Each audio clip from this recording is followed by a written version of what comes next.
Les chiffres clés au niveau de la station M, puisqu'on parle bien de la station M à Bayargues, c'est 513 apprentis pour l'année 2019, donc engagés, plus de 200 personnes, donc c'est globalement entre 700 et 900 personnes formées par an qui arrivent sur le marché du travail, formées, assimilables et je dirais en réponse à des besoins des entreprises.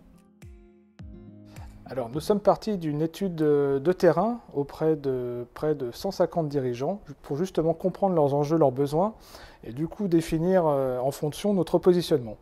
Notre positionnement, il est simple, c'est d'être le référent de l'industrie sur le territoire, donc Aetz-Landet-Roussillon. Je crois que la PME locale peut se reconnaître dans effectivement l'action de l'UIMM aujourd'hui sur les secteurs divers et variés de nos départements qui sont bien souvent attribués à du tourisme mais pas forcément de l'industrie. Et aujourd'hui je pense que l'industrie a sa place dans nos départements. On doit mieux former, on doit mieux accompagner. Nous avons les moyens de nous différencier par rapport à d'autres formations et surtout d'avoir des propositions de carrière au niveau des jeunes qui est tout à fait attractif, que ce soit en termes de salaire, en termes d'évolution potentielle. Donc nous avons différents projets, nous avons des projets en interne pour nous réorganiser, fonctionner comme une organisation réactive, on va dire un peu en mode PME, pour justement être au miroir de nos adhérents, donc PME, ETI, grands groupes.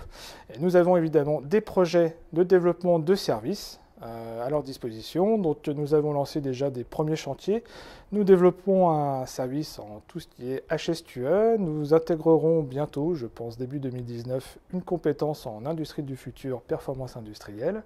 Et enfin, nous portons un important projet qui est de créer un Fab Lab professionnel dans nos locaux, donc la station M à Bayargues. Alors c'est un projet que nous portons avec la région Occitanie, qui va consister à accompagner des porteurs de projets, donc soit PME, ETI du territoire, donc projet industriel, soit des startups.